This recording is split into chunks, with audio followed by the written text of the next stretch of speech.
esta verdad de que el hombre no puede vivir haciendo lo que él quiera, en el mundo suena durísimo. Y a lo mejor a algunos de ustedes todavía les pega duro. Uy, ¿cómo así que yo no puedo hacer lo que me dé la gana? Suena muy duro, en el mundo suena a locura. La gente piensa que mucho que estamos locos.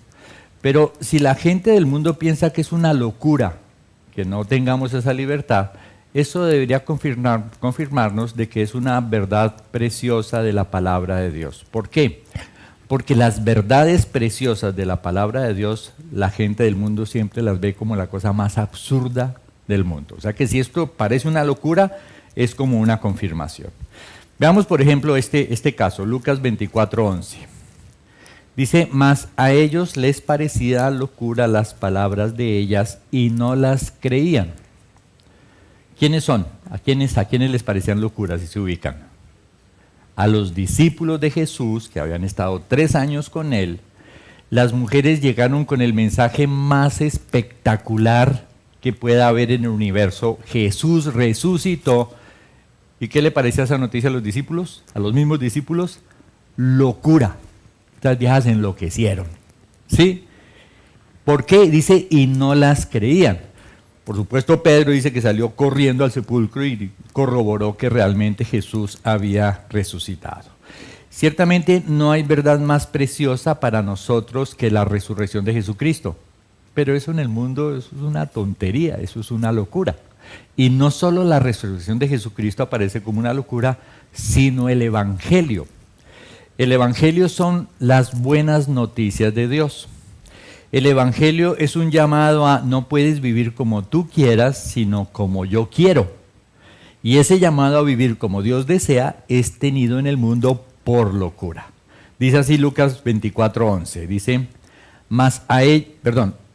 Primera de Corintios 1:18, dice, porque la palabra de la cruz es locura a los que se pierden, pero a los que se salvan, esto es a nosotros, es poder de Dios. Pues está escrito, destruiré la sabiduría de los sabios y desecharé el entendimiento de los entendidos. O sea que fíjense, el verdadero evangelio, no el evangelio falso, el verdadero evangelio es rechazado por la gente como ¿sí? Una pésima noticia. Muchas gracias. Este no cabe. Ah, sí cabe. Como una pésima noticia. Ahora, ¿por qué a la gente le parece tan duro que le digan no puedes vivir como tú quieras, tienes que vivir como Dios dice? ¿Por qué a la gente le parece tan duro? Por una sencillísima razón: no creen en Dios. No creen en el poder de un Dios espectacular, que los creó de una manera maravillosa y que diseñó para cada persona una vida espectacular. Entonces, el punto clave es ese: la gente cree que ella puede misma diseñar un estilo de vida mejor que el que Dios diseñó. Ese es todo el punto. Ahora, ¿no les parece una locura que el hombre crea que puede, que sabe, que mejor que Dios? Eso sí es una verdadera locura, cuando el hombre cree que a su propia manera y con su propio estilo de vida va a vivir mejor que lo que Dios dice. Eso sí es una verdadera locura. Pero eso es básicamente lo que pasa: la incredulidad respecto de la grandeza de Dios y los planes de Dios hace que el mundo vea las cosas de Dios como una completa locura. Sin embargo, la Escritura dice, 1 de Juan 2:17, y el mundo pasa y sus deseos. Y ahí se está refiriendo a toda la gente que vive de acuerdo a cómo le viene en gana. ¿Sí? ¿Qué va a pasar con ellos? Que el mundo va a pasar, que lo que ellos hicieron va a pasar, que todo se va a perder y que ellos mismos se van a perder la oportunidad de vivir en la presencia de Dios. El otro lado de la balanza dice, pero el que hace la voluntad de Dios permanece para siempre. ¿Sí? Desde acá comienza a andar en comunión con Dios y va a permanecer por siempre en la presencia de Dios. Ahora, el problema es que el hombre está muy maltratado. Haga de cuenta que tomamos un perrito que ha sido pero maltratado, lastimado, herido de muchas formas, y que producto de tanto maltrato pues se ha vuelto miedoso y cuando se le acercan reacciona con violencia para defenderse. Y entonces tomamos ese perrito maltratado y lo cogemos a punta de garrote para enseñarle a ser obediente, ¿funcionará? Lo más seguro es que no funcione. Ahora, si somos muy cuidadosos, muy metódicos, muy insistentes y logramos, sí, a punta de garrote, obligarle a que obedezca, será una vida terrible, sí, llena de miedo, de terror, sí, obedeciendo con miedo. Y obviamente eso pues no tiene nada gratificante. Si pensamos en nosotros, ¿a cuál de ustedes le gustaría que su esposa le obedezca porque le tiene pánico? O sea, su esposa le tiembla cuando usted llama, entonces sale, ¿le gustaría eso? ¿Le gustaría que sus hijos también le obedecieran porque le tienen miedo? ¿O porque confían en usted y en la sabia dirección que usted les da? Son dos formas muy diferentes de obedecer, por el pánico, por el miedo, o por la confianza en la dirección que recibo, que me permite vivir con sabiduría. Igual, ¿le gustaría a usted en su trabajo estar trabajando asustado todo el tiempo? Pues no. ¿Qué es lo que Dios espera de nosotros? Pues no espera que estemos obedeciéndole por miedo, sino todo lo contrario. Dice el Salmo 110:3, tu pueblo se te ofrecerá voluntariamente en el día de tu poder. Y el versículo continúa explicando que la razón por la cual los hijos de Dios le ofrecemos nuestra vida a Dios para vivir de acuerdo a su voluntad es porque comprendemos la hermosura de la santidad del Señor Jesucristo. O sea, es tan espectacular el Señor Jesucristo, es tan espectacular lo que Él ofrece, que la idea es que el que lo entiende dice, yo quiero vivir haciendo la voluntad de Dios. Porque Jesucristo es majestuoso, su santidad es espectacular y lo que tiene para nosotros es tan grande que no me lo quiero perder. O sea, esa es la forma, sí, como debemos vivir la vida cristiana. De hecho, este salmo, que termina siendo una profecía, se cumple bajo el nuevo pacto cuando Pablo en Filipenses dice, Filipenses 2:12, por tanto, amados míos, como siempre habéis obedecido, no como en mi presencia solamente, sino mucho más ahora en mi ausencia, ocupaos en vuestra salvación con temor y temblor. Ojo, porque Dios es el que en vosotros produce así el querer como el hacer por su buena voluntad. O sea que vimos la semana pasada que no hay ninguna persona pura sobre la tierra que pueda tener la misma visión que Dios tiene de las cosas, que pueda hacer la voluntad de Dios, pero lo que Dios promete es que el que ha nacido de nuevo, ¿sí?, podrá ocuparse con toda dedicación en ese proceso de salvación. ¿Por qué? Dice, porque Dios va a colocar las ganas en nuestro corazón. Yo recuerdo algunos discípulos que he tenido que me dicen, no, es que es muy complicado venir a la iglesia, porque cuando uno viene a la iglesia y uno entiende, uno se siente como agarrado, como que no puede echar para atrás. Mucho está tan claro que muy inmenso si yo no hago caso. A veces me dan ganas de no ir más, ¿sí? Pero es eso, o sea, Dios con su palabra, en la medida que la persona la va recibiendo, va produciendo ese deseo de vivir verdaderamente para su voluntad. Algunos ya lo experimentan, algunos experimentan ese deseo genuino de hacer la voluntad de Dios y reciben la dirección de Dios de forma muy particular. Otros solo en ciertas áreas, hay ciertas áreas que tienen taponadas para que Dios no se meta. Otros solo a ratos, parecen esos carros viejos, ¿sí?, que se recalientan y no, toca esperar que se enfríe. Entonces, ¿qué pasó con fulano? No, anda como mal, y a los 2 meses puede aparecer otra vez, sí, o sea, recalentados. ¿Por qué las diferencias? Por el maltrato, porque hay tantas cosas enredadas, confusas, adoloridas en nuestra vida que nos cuesta trabajo entender el amor de Dios. Y como nos cuesta trabajo entender el amor de Dios, pues nos quedamos bloqueados allí. Para entender mejor esto podemos ver en qué condición quedó el hombre cuando se separó de Dios. Fue creado para vivir bajo la dirección de Dios en un ambiente espectacular, pero un día decidió creerle a otro personaje, al diablo, y dejando de creer en Dios, se alejó de Dios, se rebeló, ¿sí?, bajo la autoridad de Dios y comenzó a vivir su propia vida, y el resultado es lo que tenemos hoy. Hay muchas consecuencias producto de esa acción del hombre, pero quiero que pensemos en una que es muy clara en la Escritura. Génesis 3:10 dice, el hombre peca, se esconde. Sí, como es imposible esconderse de Dios, pues al final Dios le pregunta, ¿dónde está? Y la respuesta de Adán fue, Génesis 3:10, y él respondió, oí tu voz en el huerto y tuve miedo, porque estaba desnudo y me escondí. O sea que una de las principales consecuencias de haberse alejado de la protección, la dirección, la confianza que el hombre tenía en Dios era miedo, el miedo. Y el miedo lo llevó a hacer algo, estúpido hasta decir no más. ¿Quién puede esconderse de la presencia de Dios? Detrás de unos matorrales, del Dios que todo lo ve, que está en todo lugar. Hoy la gente se esconde de Dios detrás de matorrales. No, la evolución saca unas tonterías y creen que muchos están diciendo la verdad más elaborada y no es sino una estupidez bajo la cual se esconden porque el hombre le tiene miedo a Dios. Cuando usted encuentra una persona que niega rotundamente la existencia de Dios, tenga por seguro que es la que más miedo le tiene a Dios.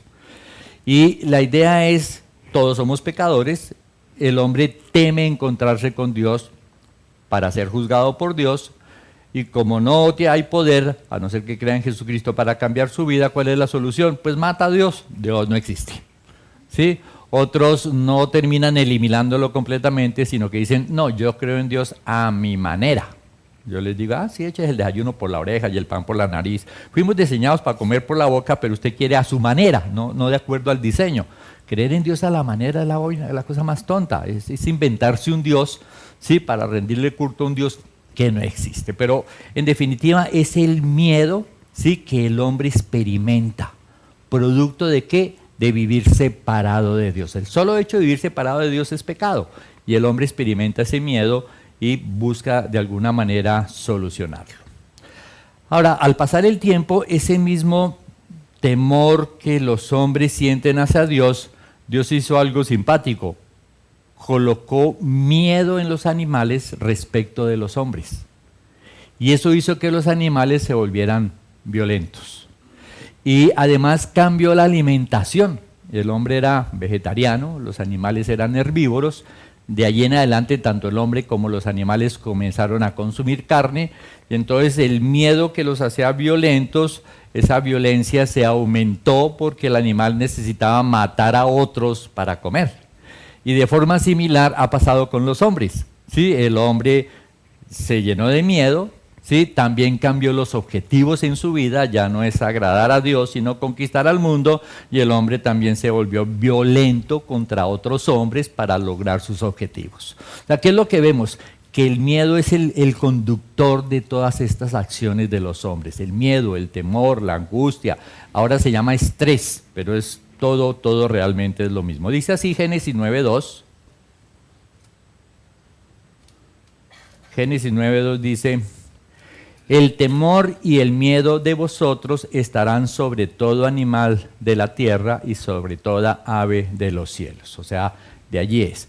Inclusive esto explica el asunto del arca de Noé, porque cuando la gente piensa en el arca de Noé, metiendo los animales, piensa que está metiendo por allá, mejor dicho, fieras terribles, y resulta que los leones, los tigres, todos eran animales domésticos, era como un parque de diversiones con animales domésticos lo que era la tierra, pero después del diluvio sí se vuelven fieros los animales. O sea que el hombre comienza a experimentar temor, pero no solo temor de Dios, sino que el hombre piensa, lo que yo he hecho es terrible, lo que ella hizo es terrible. Si yo hice algo terrible y ella también, ella me puede hacer algo terrible. Y termina el hombre vistiéndose. El vestido es una protección. Yo no puedo dejar que sepan cómo soy. Sí, alguien ha puesto el ejemplo más de una vez. Le gustaría que sus pensamientos salieran en la pantalla. A ver, comienza a pensar las cosas malas que ha hecho y que salgan en la pantalla.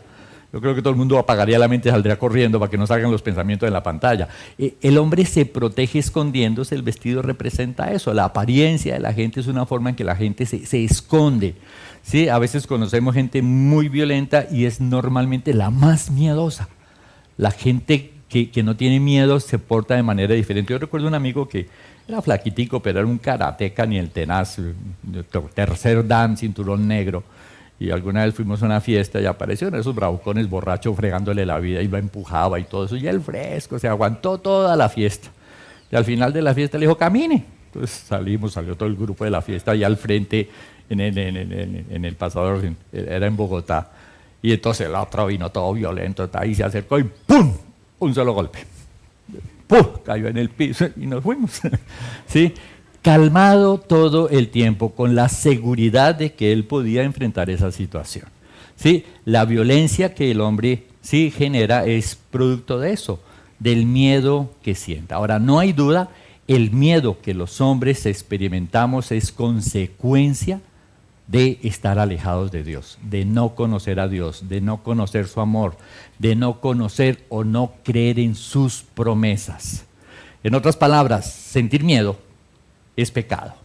Ahora, no me estoy refiriendo al miedo que es el instinto de conservación que hace que usted, pues, si está en un precipicio así, pues se agarre duro y cosas por el estilo. No, no me refiero a ese miedo que protege nuestras vidas, sino al miedo que sentimos de, ¿y si me pasa tal cosa? O al miedo de no sé qué es lo que va a pasar, o al miedo de no poder tener control de todas las cosas. O sea, el hombre experimenta una cantidad de miedos. ¿Por qué? Porque ya no tiene el conocimiento del control absoluto de Dios de todas las cosas para protegerlo, sino que como no cree en Dios, cree que Él es el que tiene que controlarlo todo y trata de hacer los mejores esfuerzos, pero nunca el hombre logra tener ese control y por lo tanto el hombre siempre va a sentir miedo. Ahora, vemos los noticieros. Violada niña de 2 años, el esposo le clavó 5 puñaladas a los hijos y luego se suicidó. Y uno comienza a ver las noticias, ¿no cree que eso aumenta el miedo? Y entonces los hijos vienen a pedir uno permiso y dicen, no, mija, en ese barrio están violando, no. O sea, entre más se conoce la violencia alrededor nuestro, más experimentamos miedo. Ahora, Satanás hizo un trabajo muy bueno, ¿en qué sentido? En que Dios creó el mundo y todas las cosas para que el hombre, haciendo la voluntad de Dios en el mundo, conociera a Dios. O sea, el mundo no era el objetivo, el mundo era la herramienta. En la vida de Abraham lo vemos muy bien. Dios le dio su tierra, le dio su descendencia y dice que luego Abraham colocó la mira en la Jerusalén celestial y vivía como extranjero y peregrino en lo que era de él. O sea, entendió que eso por lo que inicialmente luchó tanto y sufrió tanto, no tenía valor porque tenía esperanza en la eternidad. El hombre cuando deja a Dios pierde por completo la esperanza en la eternidad. Cree que va a morir como un perro. Ojalá fuera así, no es así. Va a morir y se va a perder, o va a morir y va a ir a la presencia de Dios. Pero el hombre que no conoce todas estas cosas, ¿qué es lo que experimenta? Miedo. Ahora, dice, ya lo leímos, 1 de Juan 2:17, y el mundo pasa y sus deseos.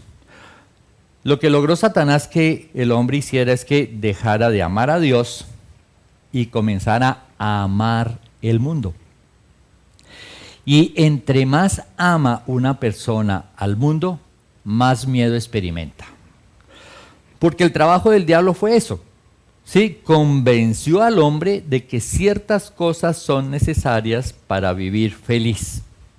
Le entregó esas cosas y luego lo amenaza con quitárselas. Y entonces ahí viene el pánico del hombre. ¿Y si pierdo mi trabajo? ¿Y si me roban mi esposa? ¿Y si pierdo mi salud? ¿Y si mis hijos?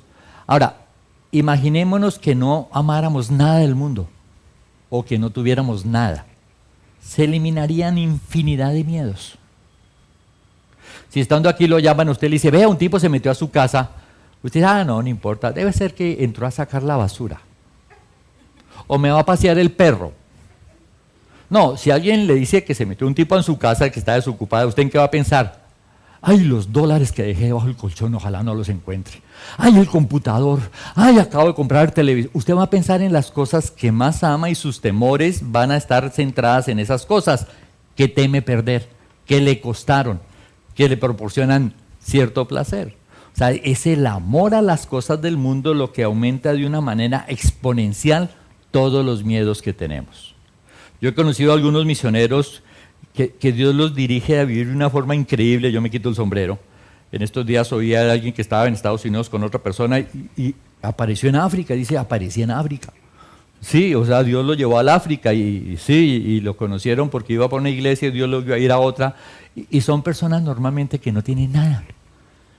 que sin 5 terminan viajando por todo el mundo. Se parecen a algunos mochileros, ¿no? Ellos sin 5 recorren todo el mundo y uno si no tiene todo, no viaja agarrado de muchas cosas. Sí, la libertad, no de no tener cosas, sino de no estar apegadas a ellas, eliminaría cantidad de temores que desafortunadamente esos temores nos esclavizan.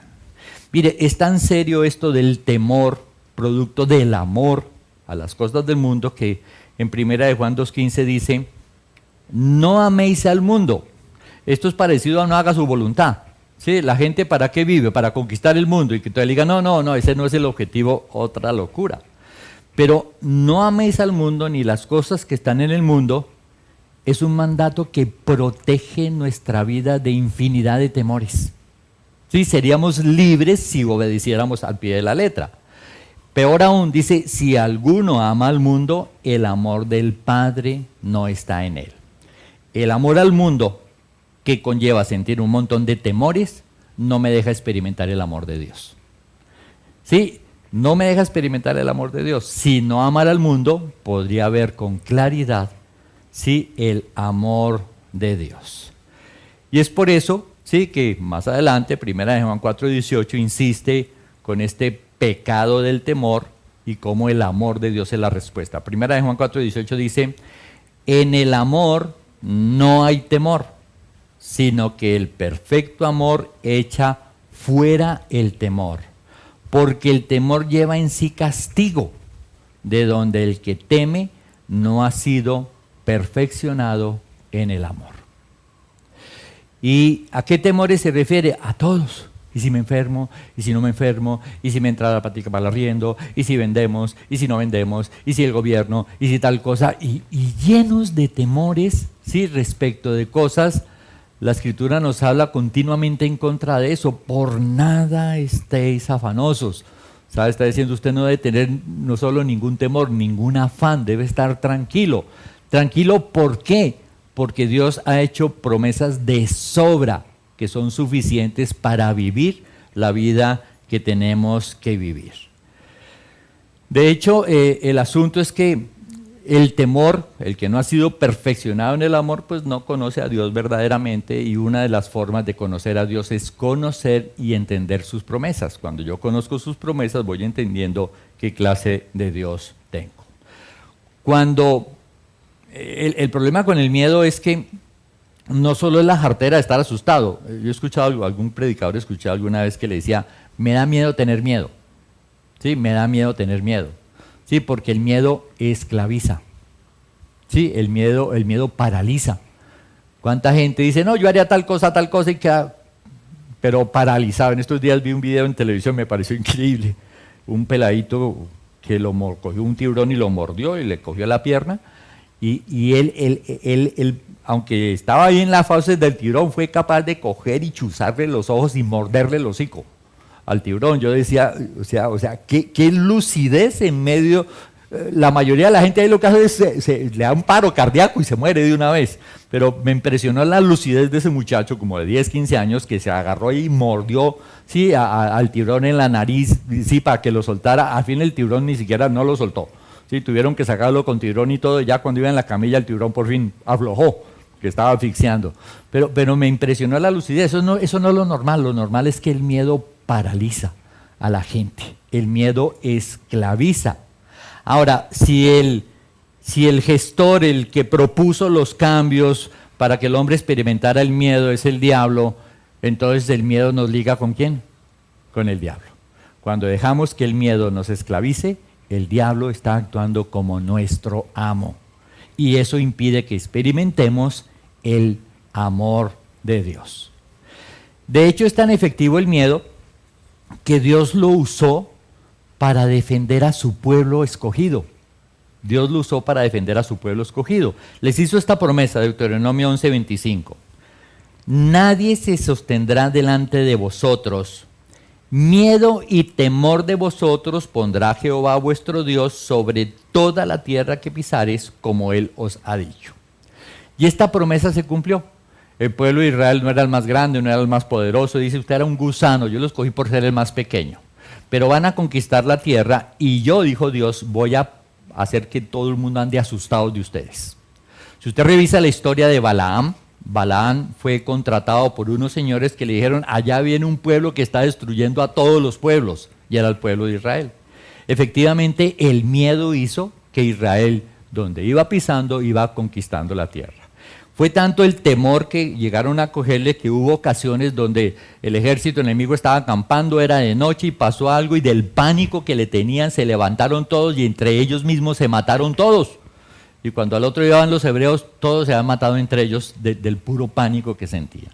O sea que el miedo evidentemente sí es un conductor, es algo que esclaviza a los hombres.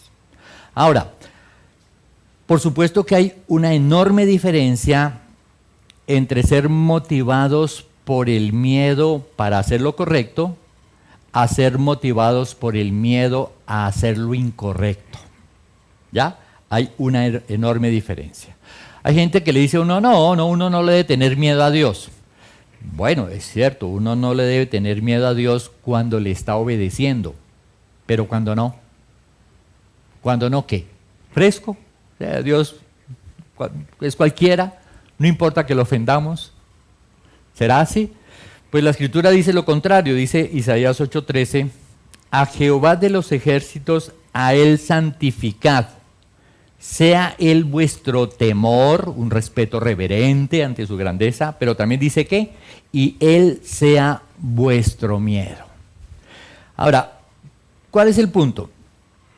La idea es que nosotros obedezcamos a Dios porque sentimos un temor reverente hacia su santidad, para que confiando en su amor seamos librados de todos los temores. Ese temor reverente no es miedo. No está bien que un cristiano le obedezca a Dios con miedo, pero ocurre. Conoce de Cristo, el fulano está en la olla, le da miedo compartir de Cristo. Si se anima a compartirle de Cristo, uy no, qué susto discipularlo. Yo, ¿qué le voy a decir? ¿Habrá un grupo de oración? No, qué pánico, yo cómo voy a enseñar, yo no sé nada de un grupo de oración. Hasta cuando le hablan del diezmo le da susto, me va a quedar sin plata. O sea, no está bien que el hombre sienta miedo de obedecer a Dios. Y más grave aún, no está bien que el hombre no sienta miedo de desobedecerle. Sí, tampoco. Y eso es lo que pasa en el mundo, está todo al revés. A la gente le da miedo meterse con Dios, pero a la gente no le da miedo ir contra Dios, ¿sí? Por causa de su incredulidad. O sea que, está chillando el ventilador. Ahora, cuando por el miedo no hacemos la voluntad de Dios, vuelvo e insisto, el diablo está controlando nuestra vida. ¿Cómo? Hizo que nos enamoráramos y luego nos amenaza con perderlo. Uno lo ve aún en el profeta Abraham. Si chilla, apáguelo. Abraham, por ejemplo, ¿qué pasaba? Se acercaba donde Faraón, su mujer era hermosísima, yo digo es mejor casarse con una fea, entonces según eso. Y entonces él pensaba, me la van a quitar. Faraón me va a matar, entonces diga que es mi hermana. ¿Sí? Y 2 veces ocurrió, y uno dice, el padre de la fe, por miedo, mentía. Sí, por miedo mentía. No, está bien, pero eso es lo que puede pasar. Sí, el miedo a todas las cosas, sobre todo cuando no tenemos el control de todas las cosas, más el amor al mundo, hace que sintamos miedo. Si nos despojamos de eso, el asunto va a cambiar. Yo recuerdo alguna vez que iba en Ecuador, vivíamos en Guayaquil, pero tenía una obra en Manta, eso eran 2 horas de viaje. Estaba Carolina y Germancito, nomás no había nacido Camila, y entonces íbamos en el carro, un Volkswagen que yo tenía, y peleando por un muñeco, ¿sí? Y que hijos, y peleando por el muñeco, entonces paré, cogí el muñeco, lo boté por la ventana y arranqué. Problema solucionado. Ambos quedaron. Problema solucionado, ¿sí? Y eso es lo que debería pasar en nuestro corazón respecto del mundo. ¿Sí? Y si pierdo el trabajo, pues si lo pierde. Punto. Dios verá qué hace. No, pero es que no puedo conseguir. ¿Y acaso Dios no puede abrir puertas? O sea, el punto es ese, hay tantos temores producto de que no confiamos en que Dios provee, Dios cuida, Dios protege, y esos temores, pues, qué jartera vivir con temor, por un lado. Y además, peor cuando los temores nos llevan a hacer cosas que no son correctas. Es por esto que el proceso, el plan de salvación incluye ser librados del miedo. Dice así en Hebreos 2:14. Dice, debido a que los hijos de Dios son seres humanos, hechos de carne y sangre, el Hijo, refiriéndose a Jesucristo, también se hizo de carne y sangre, pues solo como ser humano podía morir y solo mediante la muerte podía quebrantar el poder del diablo, quien tenía el poder sobre la muerte. Únicamente de esa manera el Hijo podía liberar a todos los que vivían esclavizados. ¿Por qué? El miedo, temor a la muerte. ¿Cómo esclaviza el diablo a la gente? A través del miedo. A través del miedo Dios esclaviza a la gente. Estelita y yo fuimos criados en hogares muy diferentes, gracias a Dios. Y entonces cuando los hijos comenzaron a crecer, ellos siempre le pedían permiso a la mamá, yo no sé por qué, y la mamá siempre decía que no, porque a ella en su casa era así, eso ni a la esquina, entonces todo era no. Luego mis hijos comenzaron a descubrir que conmigo yo sí los dejaba salir, entonces ya se olvidaron de la mamá y venían a pedir permiso. Ahora cuando pedía permiso a la mamá y luego venía, ay, mi mamá no me dejó salir, bueno, ni modo, quédate, respaldaba las decisiones de mi esposa. Pero cuando me pedían permiso a mí y yo los dejaba salir, venía Estelita, pero ¿cómo les va a dejar salir si eso es tan peligroso que no sé qué es y cuándo? Sí, y digamos fue una época, pienso que difícil para mi mujer, porque yo decía, ay, mi amorcito, no te preocupes, déjalos que vayan. Pero si tal cosa, déjalos que vayan. Gracias a que ha sido muy obediente, entonces en su concepto de autoridad lo que termina diciéndome es, listo, pero usted responde si algo les pasa. Sí, mi amor, no te preocupes. O sea, hubiera sido muy diferente si hubiéramos dejado que nuestros temores, sí, fueran los que definieran todas las cosas. Ahora uno dice, sí, claro, hay que ser prudente, hay que ser inteligente, no hay que ser un loco. No, hay una balacera, no, que sus hijos vayan a ver cómo no. Pero sí vemos que a veces producto de los temores son muchas las cosas que queremos hacer, que prohibimos, que cohibimos. Sí, mis hijos ahora que han crecido, no, que me quiero ir para Estados Unidos, yo no, ay Dios mío. Sí, a mí me dio susto cuando fui ahora a mandarlos solos, pero son cosas que yo digo, oye, pero es que ya tiene 25, 26 años, que vaya, y a mí me toca aquí darme mi dosis de fe, Señor, amén, y va a pasar por México, uy, terrible los mexicanos allá, la droga. Todo es un proceso de no dejar que el miedo sea el que, sí, maneje nuestras vidas, porque cuando el miedo maneja nuestras vidas, el diablo es el que está manejando nuestras vidas. Ahora, Jesús dice que vino como hombre a vivir nuestra experiencia para destruir este imperio de la muerte. Dice, esclavizados por el temor a la muerte. La muerte es el campeón de los temores. Hay gente que no cree en Dios y que no tiene miedo a la muerte. Es la vaina más absurda del mundo. Sí, la vaina es como tirarse de un avión sin paracaídas. Sí, no, yo no creo que pase nada. Pero bueno, piensan así. Pero la muerte es el campeón de los miedos. La gente teme morir. A veces los cristianos se demoran muchos años para comenzar a pensar como el apóstol Pablo, que decía, uy, qué rico morirse. Morir es ganancia. Sí, toca quedarse aquí porque estos discípulos nada que aprenden, pero qué rico morirme de una vez, decía el apóstol Pablo. Pero a veces los cristianos nos demoramos mucho en llegar a este convencimiento de que morir es espectacular. ¿Por qué? Porque el miedo a la muerte es algo muy tenaz sembrado en los hombres. El miedo a la muerte es el campeón, pero viene la antesala. Miedo a la enfermedad, miedo a la soledad, miedo a la pobreza, miedo al que dirán. Sí, o sea, es una cadena de miedos que controla el comportamiento del hombre, donde el rey de todos es la muerte. Ahora, esa muerte, morir muerto de miedo, es morir eternamente también, porque es una evidencia de no conocer a Dios. Y lo que debe pasar en nosotros es, como en el juguete, como en la muerte, comenzar de nuevo. O sea, Jesús muere al mundo en la cruz y resucita con el poder de una vida nueva. Eso pasó en nosotros, pero no somos conscientes. Dice 2 Corintios 5:17, de modo que si alguno está en Cristo, nueva criatura es. La Escritura enseña que fuimos clavados en la cruz, enterrados con Jesús y resucitados para una nueva vida. Pero parece que nos metieron al ataúd con todo el mundo y lo sacamos del ataúd otra vez el mundo y no lo pusimos y no hemos entendido que no se trata de eso, sino que hay que dejar el mundo a un lado. En nuestro corazón hay que morir al mundo para poder tener la libertad de vivir haciendo la voluntad de Dios. Es lo mismo que significa el bautismo en agua. En el bautismo en agua uno sumerge a la persona totalmente, dando a entender que desapareció a este mundo, y cuando sale, sí es el significado de la resurrección para vivir una nueva vida. Por supuesto, el bautismo en agua no cambia a nadie. Lo que lo cambia es el nuevo nacimiento, que es el bautizo en el Espíritu. Ahora, es comenzar de cero. Ahora, ¿qué hizo Jesús? Jesús quebrantó el poder del diablo de dos maneras. Primero, lo hizo con la forma como vivió. ¿Qué quiero decir? Que Jesús vino como hombre y dice que fue tentado en todo según nuestra semejanza, pero sin pecado.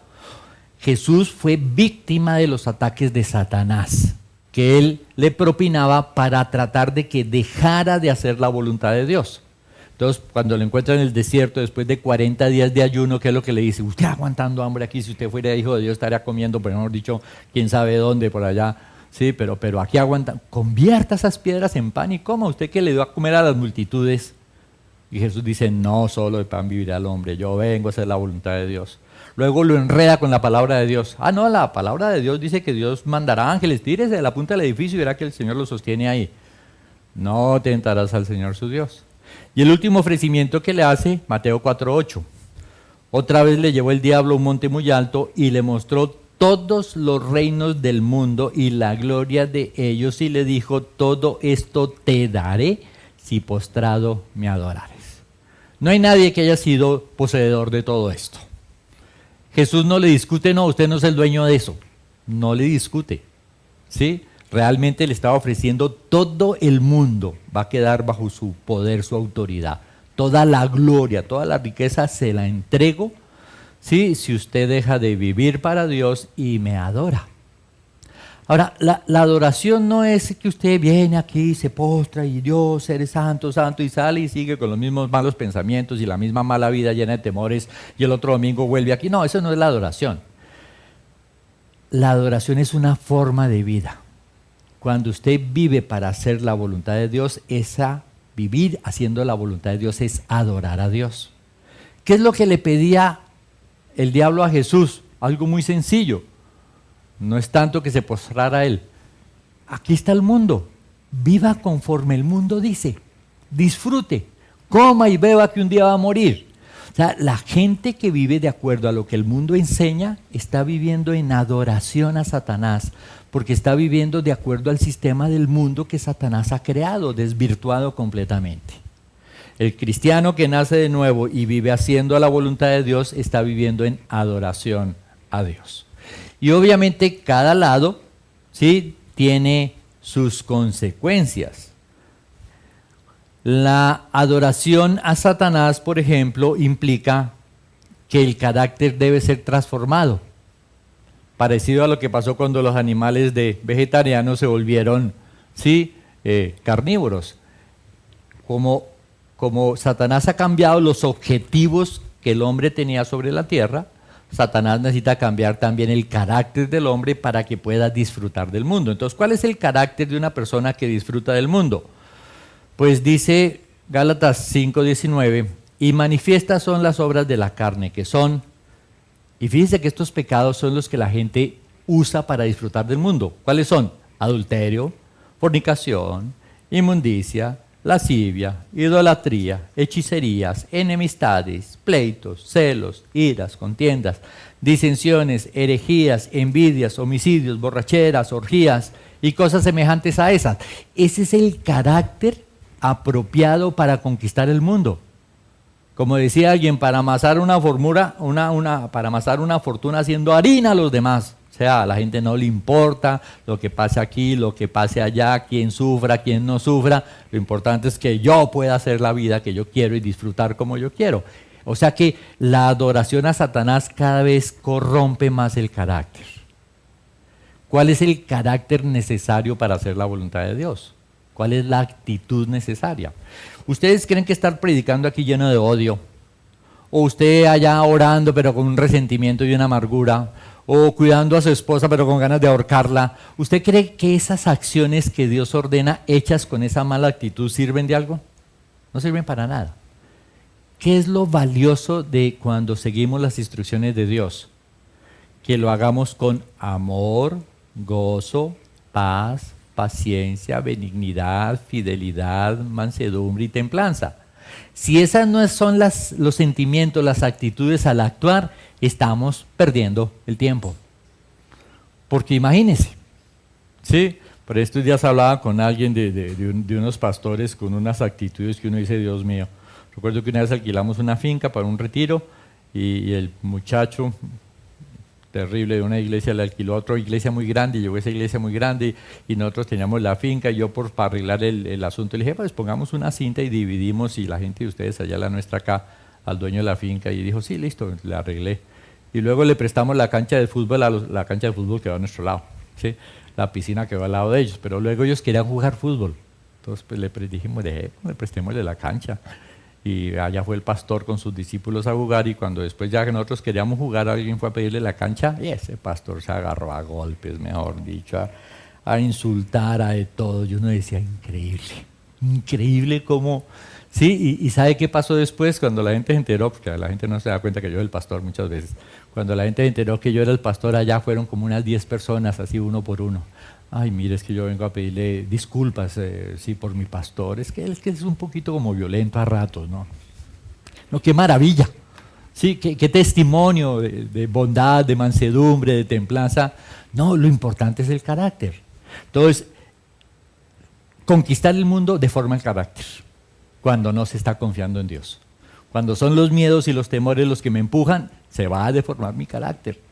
Y ese carácter deformado se convierte en la herramienta que me esclaviza. O sea, entre más amargura siente una persona, más complicado es. Entre más odio, más complicado es. Entre más desconfianza, más complicado es. O sea, son cosas que crecen. O lo contrario, aumenta mi amor, mi gozo, mi paz, y cada vez experimento más la libertad y el amor de Dios.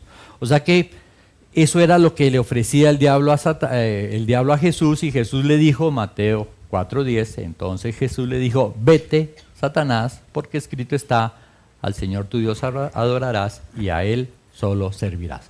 O sea que cuando Jesús rechaza los ofrecimientos del diablo y no se deja esclavizar de él, quebranta su imperio.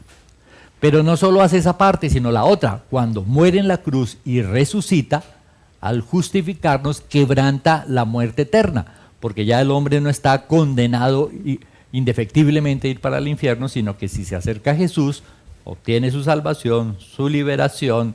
La idea es que deje de experimentar miedos, experimente el amor de Dios y termine viviendo en la presencia de Dios. Ahora, ¿cuál es el problema? Volvemos a lo mismo. El problema es que el animalito está muy maltratado, tiene una manera de pensar absurda, objetivos equivocados, y por eso al hombre le cuesta tanto trabajo entender el amor de Dios. El apóstol Pablo, un hombre muy usado por Dios, llegó a entender las cosas con tal claridad que aún viviendo situaciones muy difíciles, él mantenía la confianza en Dios. Dice en Romanos 1:16, porque no me avergüenzo del evangelio, porque es poder de Dios para salvación a todo aquel que cree. A veces nosotros vemos a algunos que decimos, no, él es tan bueno que no necesita. De buenos va a estar lleno el infierno. No, ese es tan malo que no hay cómo hablarle. No, Pablo dice, no, discúlpeme, el evangelio tiene poder para salvar a todo aquel que cree. Hay personas que vienen acá en situaciones difíciles y yo le digo, mira, aquí el asunto clave es muy sencillo, tus problemas son estos y estos y se van a solucionar solo si tú crees en Dios. Porque aún las instrucciones cristianas sin un Dios que lo respalde no sirven. Tú tienes que creer en Dios para que el asunto funcione. Él continúa diciendo al judío primeramente y también al griego. Y es que estos dos pueblos tienen una característica muy especial. Los judíos vieron todos los milagros en Egipto, vieron a Jesús haciendo milagros 3 años de una manera espectacular y no creyeron. O sea, ¿qué caracteriza a los judíos? La incredulidad más tenaz. Más tenaz. ¿Sí? Una vez hablaba con un judío y y yo le decía, bueno, ¿y los milagros en el desierto? No, el maná es la semilla de un árbol. Entonces lo que pasaba es que el viento por la noche lo traía. Yo le decía, sí, 40 años el viento llevaba las semillas donde ellos estaban. Ya. Y el mar que se abrió, no, es una parte muy panda, entonces llegó un fuerte viento y eso abrió y pasaron corriendito por allí. Ya. Y cuando este hombre tocó el arca y quedó fulminado, no, es que eso era como un acumulador de corriente, el tipo hizo polo a tierra y... Sí, y entonces, o sea, tienen explicaciones, según ellos, razonables para todos los milagros, los judíos duros de corazón y van a seguir duros hasta que el anticristo los traicione y entiendan por revelación que Jesucristo es el Señor. Y los griegos son los genios, ellos lo saben todo, ellos lo entienden todo, ellos mejor dicho son, y de eso está lleno el mundo, de gente incrédula, digo incrédula respecto de Dios porque creen las boberías más grandes, ¿sí? Y de gente que se cree un genio, no es que la evolución, el Big Bang, el no sé qué, y se creen unos genios, ¿sí? Escondiéndose detrás de matorrales de la presencia de Dios. Pero Pablo dice, para estos dos, cuando creen, ¿sí? El asunto funciona. Yo era del lado de los genios, yo era de los que me sentaba con la gente y la convencía de que Dios no existía. Sí, porque leía los libros de Zaratustra, de Nietzsche, del superhombre, entonces el hombre que debe crecer, y entonces tomando cervecitas mis amigos me decían, sí, Dios no existe, Dios es pura carreta y todo el cuento. Y un día estando en la olla, dije, no, pues voy a probar con Cristo, si no mucho ya no me queda más con qué probar, mi vida está es un desastre. Y más bien luego de que conocí a Dios comencé a pensar y descubrí que no había nada más inteligente, sabio, razonable, en fin, o sea, hay que ser muy burro para no creer en Dios, pero la gente no lo ve de esa manera por su enredo.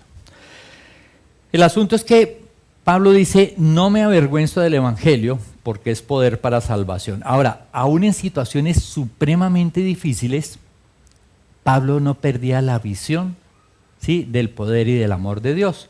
En Timoteo 1:12 dice, por lo cual asimismo padezco esto, pero no me avergüenzo. Está en la cárcel. Y no está en la cárcel porque no pagó el crédito, el robó o alguna, está en la cárcel por predicar de Jesús. No es lo mismo estar en la cárcel por algo que uno ha hecho mal, que estar en la cárcel porque otro hace las cosas mal y le echan la culpa a uno. No es lo mismo. Estar en la cárcel por lo correcto que lo incorrecto. Normalmente la gente cuando le pasa algo así, no es justo. Y contra el primero que comienzan a pelear es con quién.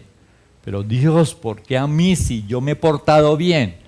Pero Pablo, muy claro de lo que significa el amor de Dios y los procesos de Dios, él dice, vea, yo no me avergüenzo, ¿sí? Ni siquiera de estar en la cárcel. ¿Qué es lo que dice? Porque yo sé a quién he creído. ¿Y qué le dijo Jesús a sus discípulos?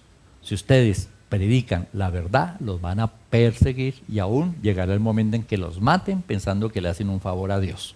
La tenía clara, creía, sabía que si lo mataban, si iba a la presencia de Dios, no tenía problema, porque yo sé a quién he creído y estoy seguro que es poderoso para guardar mi depósito para aquel día. A pesar de lo difícil de la situación, fresco.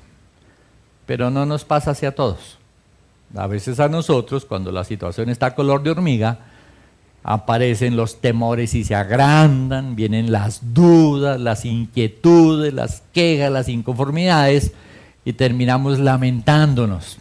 Básicamente, ¿por qué? Estamos enamorados, idolatramos el mundo de una forma muy tenaz y cuando Dios toca algo, ¿sí? Para que nos enfoquemos, en lugar de entenderlo como su amor, dejamos que el miedo y el engaño de Satanás nos aleje de Dios. La semana pasada leíamos Isaías 50:11. He aquí que todos vosotros encendéis fuego y os rodeáis de teas. Andad a la luz de vuestro fuego y de las teas que encendisteis, de mi mano os vendrá esto, en dolor seréis sepultados. La primera parte del fuego y las teas y ande bajo su luz es viva la vida a su manera.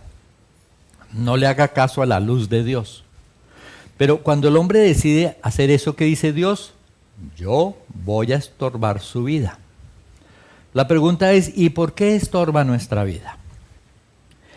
La gente no entiende algunas cosas respecto del perdón. Por ejemplo, cuando Dios se propone estorbar nuestra vida, es para detener nuestra loca carrera de hacer nuestra voluntad y que volteemos los ojos hacia Él. O sea, Dios estorba nuestra vida para salvar nuestra vida. Yo creo que muchos de nosotros podemos evaluar y decir, yo me acerqué a Cristo porque estaba en una condición crítica, ¿sí? De una u otra manera. Lo que a algunos le parece crítico, a otros les resbala, y al contrario. ¿Sí? Me dejó mi mujer. Ay, yo estaría contento, dice el otro. Sí, pero él está que se muere. ¿Sí? Entonces, el punto es Dios que conoce si estorba nuestra vida por amor para salvarnos. No hay otra razón. La gente lo malinterpreta como un castigo de Dios. Pero déjenme contarles algo. Dios no castiga a nadie mientras esté vivo. Dios no puede castigar a nadie mientras esté vivo. ¿Cómo entender esto? Primero, la Escritura dice que cualquiera que falla en un solo puntico de la ley es como si no hubiera cumplido con nada. O sea, el tipo nació, es un santo, vivió toda la vida y a los 99 años que se estaba muriendo le pusieron una inyección mal puesta y le dio mal genio. Por ese mal genio Dios le dice, es como si tuviera sido un homicida, un violador, un asesino. O sea, ese pecado, sí, respecto de la santidad de Dios, lo descalifica por completo. Usted cometió todos los pecados a Dios y por ahora y se va para los profundos infiernos. Por un solo pecado así. ¿Qué quiere decir esto? Que el castigo por un pecado es la condenación eterna. Si una persona está viva, no se ha condenado eternamente. ¿Qué quiere decir eso? Mientras una persona esté viva, Dios nunca la castiga. Además, vendría otro problema legal. Usted comienza a vivir mal y Dios lo castiga, supongamos. Y luego usted recibe a Cristo que pagó por todos sus pecados. ¿Cómo hacen ese trueque ahí? No, pero un momentico, yo recibí a Cristo y Cristo murió por mis pecados pasados, presentes y futuros y usted me cobró estos, devuélvame. O sea, Dios tiene que esperar hasta que la persona muere, ¿sí? Y se hace efectivo allí el perdón total y va a la presencia de Dios, o se hace efectivo allí que por su incredulidad recibirá la muerte eterna como castigo. Entonces, el punto es, Dios no castiga a nadie sobre la tierra. Ahora, otra cosa que muestra que esto es así de cierto es, hay gente mala que hace cosas malas y uno dice, Dios la castigó. Y cuando la gente hace cosas buenas y le caen las cosas malas, entonces ¿quién fue?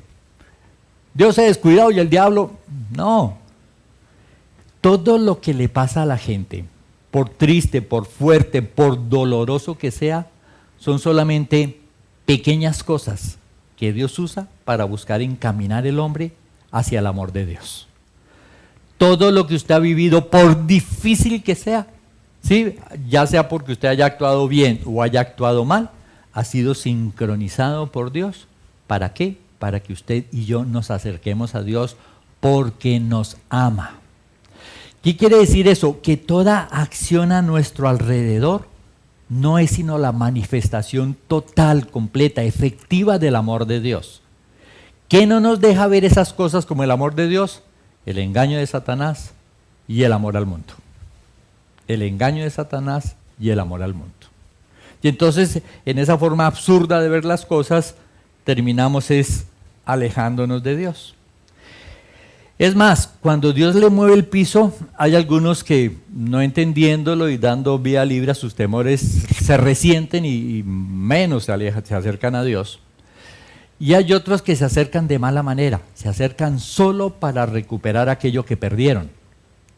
Solo para recuperar aquello que perdieron. De hecho, hoy hay muchas iglesias que son enemigas del amor de Dios, porque le enseñan a la gente, es que Dios quiere que tú seas próspero en todas las cosas, y seas cabeza y no cola, y jefe y no empleado, y dueño y no inquilino.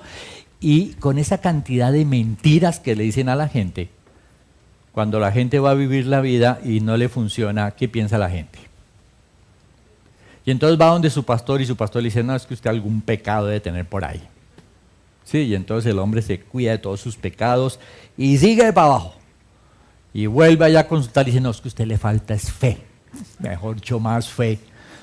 Y sigue para abajo y vuelve otra vez y no, es que, ¿sabe qué? Usted ofrenda, pero usted no le duele lo que da. Usted tiene que dar mucho para que le duela, porque cuando usted ofrende con dolor, entonces eso Dios sí lo agradece.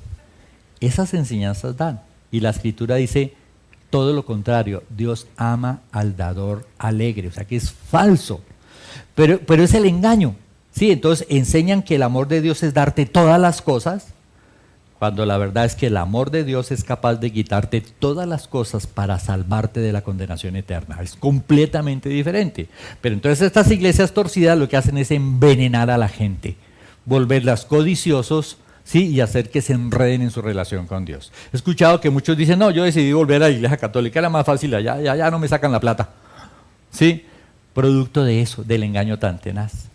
Y no es la primera vez que ha ocurrido que la religión se opone a la salvación.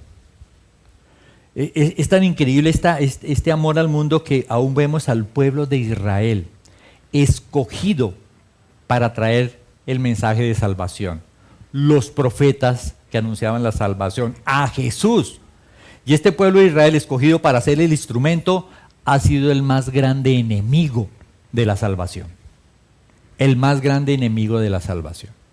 Dice la Escritura en el discurso que da Esteban a los sacerdotes allá, Hechos 7:51, dice, duros de cerviz e incircuncisos de corazón y de oídos, vosotros resistís siempre al Espíritu Santo, como vuestros padres, así también vosotros. Y vea esto, ¿a cuál de los profetas no persiguieron vuestros padres y mataron a los que anunciaron de antemano la venida del justo?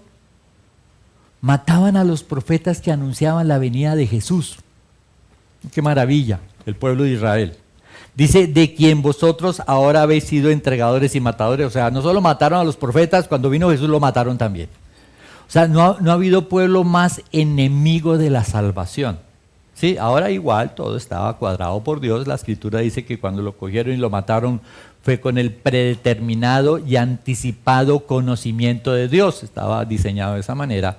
Pero lo que sí podemos ver es que una cosa es buscar a Dios y otra cosa es tomar la religión como una herramienta para alejarse de Dios. Y eso es lo que muchos hacen. ¿Cuándo? Cuando se acercan a Dios, amando al mundo, no queriendo soltarlo y tratando de usar a Dios para que les entregue el mundo. Cuando se acercan con esa actitud, fácilmente son víctimas de los lobos rapaces que vienen por lo mismo, y el asunto es que de una u otra manera no pueden entender el amor de Dios. Si Dios nunca nos castiga, toda calamidad, toda desgracia, toda cosa que llamamos mala y que llamamos buena, es su acción para acercarnos a Él. Pero, insisto, no lo vemos con claridad y nos alejamos de Dios. Hay un ejemplo en el pueblo de Israel que fue sacado de Egipto a través de milagros espectaculares. Van camino, ¿sí?, a la tierra prometida, van bajo la dirección de Dios, o sea, no era donde Moisés quería. Dice que salía una nube de día y ellos seguían la nube, y en la noche una columna de fuego y ellos seguían la columna de fuego, y cuando la nube o la columna de fuego paraba, ellos paraban. Y solo cuando volvía y salía, ellos seguían. O sea, Moisés iba derechito detrás en el camino perfecto cuadrado por Dios. Ese camino lo llevó a experimentar que no había agua, que no había pan. Y entonces un grupo del pueblo de Israel, por su falta de confianza en Dios, comenzó a decir, claro, este man nos sacó aquí para matarnos de hambre, mejor estábamos en Egipto, qué desgracia haber venido con ustedes, bla, bla, bla, bla, bla. Y obviamente, pues en este caso Moisés, que sabía dónde estaba y por qué estaba allí, pues arregla el asunto de una manera muy sencilla, obviamente con el respaldo de Dios.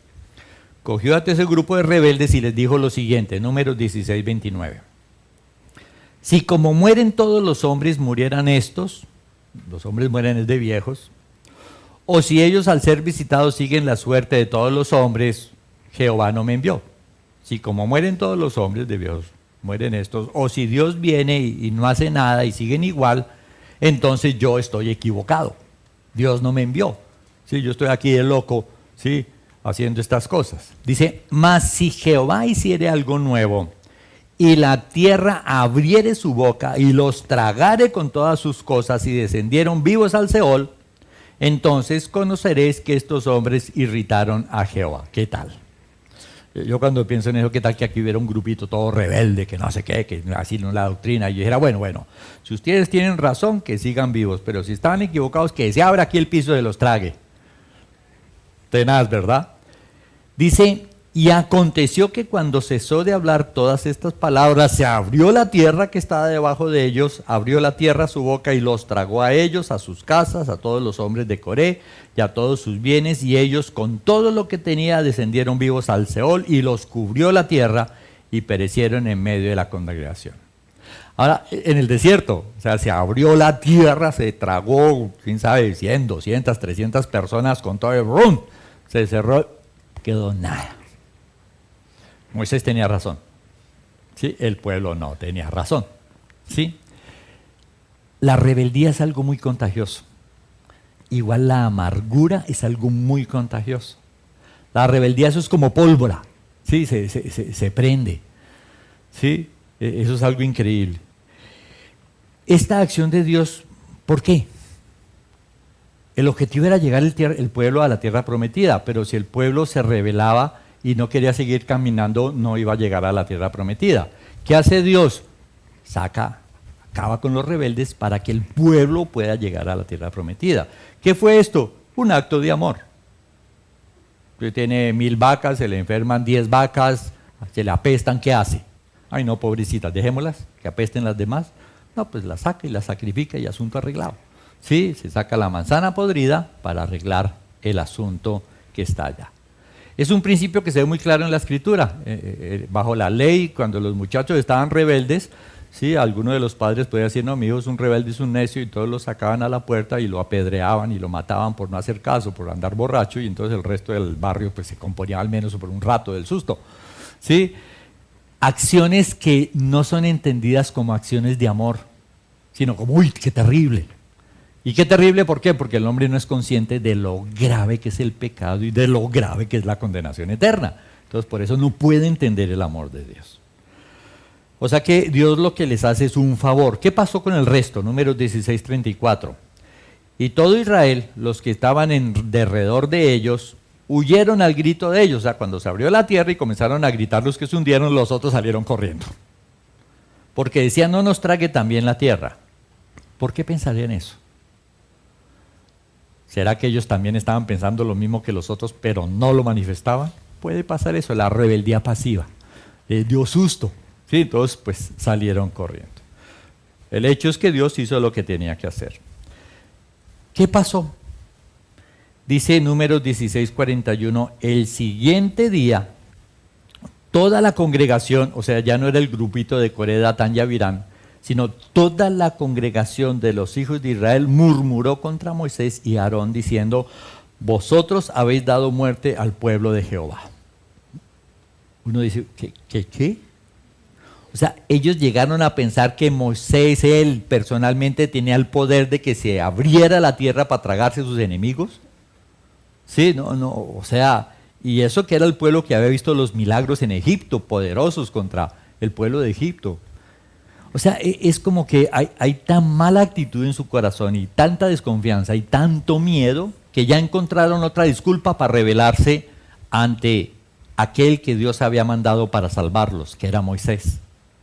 Y es lo mismo que ocurre ahora, pasa algo diferente, pasa algo difícil, pasa algo que no nos gusta y entonces ya encontramos una disculpa más para alejarnos de Dios, alejarnos de nuestra salvación. No tiene sentido, ¿sí? Pues la verdad fue que en esta ocasión, cuando todo el pueblo ya estaba contra Moisés, pues Moisés él no oró nada, sino que Dios comenzó a matar a la gente. Yo he tratado de imaginarme cómo es. Yo me imagino que es como cuando uno coloca las fichas de dominó paraditas y va tumbando y se van tumbando, porque es que habla de que comenzó la mortandad, comenzó a caerse en los muertos. No sé cómo sería, si sería en parte o sería así. Lo cierto es que Moisés representa como a Jesucristo el Salvador. Dios Padre pide justicia, Jesús muere por los pecados de los hombres para que Dios no cobre y no nos mande a todos al infierno. Y cuando comienza la mortandad, entonces Moisés le dice al sacerdote, que es Aarón, corra, vaya, traiga incienso y rapidito venga y párese entre los muertos y los vivos, sea, se va muriendo así, y entonces vaya y corra y párese ahí y ofrezca un sacrificio ahí para que se detenga la mortandad. Entonces Aarón salió corriendo y trajo el incensario y separó la mortandad. Si él no hace eso, todo el pueblo hubiera sido exterminado, más o menos 1,5 millones de personas. Se paró a tiempo. Alguien decía, qué bueno que Aarón no se cayó. Sí, donde hubiera ido y vuelve y se tropieza y vuelve así. No, pues imagínense. Pues así corriendo, los muertos fueron solo 14,700. 14,700 personas murieron. Trate de imaginarse usted esa escena. Y esto sí no se los tragó la tierra, esto les toca enterrarlos a ellos. ¿Sí? La lección tan fuerte. ¿Sí? La lección tan fuerte. ¿Qué es esa acción de Dios? Es una acción de amor y misericordia para salvar a un hombre que está esclavo de sus temores. ¿Lo entendemos? ¿Lo entiende la gente? El asunto es que revises tu vida, sí, y pienses cada cosa que te ha pasado, cuando has hecho lo bueno o cuando has hecho lo malo, cada cosa que te ha pasado, es Dios con su amor, sí, haciendo las cosas necesarias para que tú disfrutes cada vez más de su amor, de la salvación que Él te ofrece. No te dejes engañar del diablo pensando, no es la gente, sí, no es el diablo, es Dios en su perfecta soberanía haciendo ese tipo de cosas. Y esto es tan cierto que lo podemos leer cuando la Escritura dice en Romanos 8:28, y sabemos que a los que aman a Dios, todas las cosas les ayudan a bien. Esto es a los que conforme a su propósito son llamados. ¿Quién puede disfrutar de que todas las cosas a su alrededor le ayuden a crecer espiritualmente? El que ama a Dios. ¿Quién es el que ama a Dios? Jesús dice, no es el que dice que me ama, es el que me hace caso. Es el que al menos tiene la intención, yo quiero hacer la voluntad de Dios. A ese que tiene esa actitud, todas las cosas le van a ayudar a ir entendiendo el amor de Dios. Y si realmente está entendiendo el amor de Dios, ¿qué tiene que pasar? Los temores tienen que ir desapareciendo. ¿Sí? Los temores tienen que ir desapareciendo. Todo tipo de temores, todo tipo de afán, todo tipo de preocupación es pecado, porque es no confiar en el poder del Dios maravilloso que fue a la cruz a morir por nosotros. De hecho, cuando pasa esto con los judíos, algunos se volvieron antijudíos, antisemitas, entonces algunos inclusive culpan a la Iglesia Católica que enseña que los judíos mataron a Cristo y la verdad es que Cristo murió por nuestros pecados. No fueron los judíos, fue el instrumento, pero Cristo murió por mis pecados, por los pecados de cada uno de nosotros. Decir que los judíos mataron a Cristo para quitarse la culpa es una barbaridad. Pero sí vino como ese rencor hacia los judíos y algunos de los que se convirtieron a gentiles ya se estaban creyendo más buenos que los demás. Nosotros gentiles recibimos a Cristo, ustedes lo mataron. Y Pablo les habla con dureza y les dice lo siguiente, Romanos 2, 4 y 5, dice, o menosprecias la riqueza de su benignidad, paciencia y longanimidad, ignorando que su benignidad te guía al arrepentimiento. ¿Qué es lo que hace que la gente se arrepienta? El amor de Dios, la paciencia de Dios, la benignidad de Dios. Solo que hay que hacer un pequeño clic. Cuando a alguien le pasa algo muy difícil, no es Dios castigando, no es Dios en su dureza, es Dios buscando destruir la idolatría hacia el mundo que tiene esclava a esta persona en las manos de Satanás, producto de sus temores. Entonces lo que tenemos es que aprender a ver en estas situaciones el amor de Dios, ¿sí? Que quiere salvar a un hombre de la condenación eterna. Allí es donde viene el diablo con sus dardos de fuego. ¿Cuál amor de Dios? Lo mismo que le dijo a Jesús, aquí aguantando hambre el Hijo de Dios, ¿qué va, hombre? Si fuera el Hijo de Dios, te viviría en un palacio. Es más o menos el mensaje de Satanás y el mensaje de algunas iglesias disque llamadas cristianas, pero lo correcto es entender cada circunstancia por la que estemos pasando, por difícil que sea, por injusta que nos parezca, por fea, en fin, lo que sea. Ojo, es lo que tú y yo necesitamos para crecer y conocer cada vez más el amor de Dios. O sea que por eso es que los vacía. Usted está juzgando a la gente, la está criticando, la está mandando al infierno y está ignorando que es la paciencia de Dios la que le lleva al arrepentimiento. Sigue diciendo, pero por tu dureza y por tu corazón no arrepentido atesoras para ti mismo ira para el día de la ira y la revelación del justo juicio de Dios. O sea que no es Dios castigando al hombre, sí, es Dios, la palabra correcta sería disciplinando al hombre para que pueda caminar por sus caminos. De hecho, cuando se habla de la salvación dice así, San Juan 3:16, porque de tal manera amó Dios al mundo que ha dado a su Hijo unigénito para que todo aquel que en Él cree, no excluya a ninguno, no se pierda, mas tenga vida eterna. E insiste, porque no envió Dios a su Hijo al mundo para condenar al mundo, sino para que el mundo sea salvo por Él. O sea, el énfasis de Dios es el amor. Obviamente la otra cara de la moneda existe. Si el hombre no se acerca al amor de Dios, si no recibe a Cristo, se va a ir para el infierno. Alguien decía, el miedo no sirve para motivarme. Y un pastor le contestaba, prefiero que sientas miedo y te salves a no que te adormezcas y te condenes. Es lo que llamamos la quinta ley. A veces la gente necesita oír la quinta ley, pero lo normal es que entendamos que es el amor de Dios, ¿sí? Lo que Dios usa y las cosas que Él hace, las hace por amor. Desafortunadamente tiene que quebrantar esa idolatría para que podamos ver con claridad que es su amor. La pregunta es, ¿dónde estás tú? ¿Sí puedes ver tu vida de esa manera? ¿Sí puedes entender que cada circunstancia es el amor de Dios buscando enderezar, mejorar tu visión, aumentar tu fe, sacar tus miedos? ¿O luchas contra la corriente? ¿Sí? ¿Dónde estamos parados? Oremos, dice 1 de Juan 4:18, en el amor no hay temor, sino que el perfecto amor echa fuera el temor, porque el temor lleva en sí castigo, de donde el que teme no ha sido perfeccionado en el amor. Amado Padre, te damos gracias por tu palabra, te damos gracias por tu amor, Señor, que es manifestado de muchas maneras.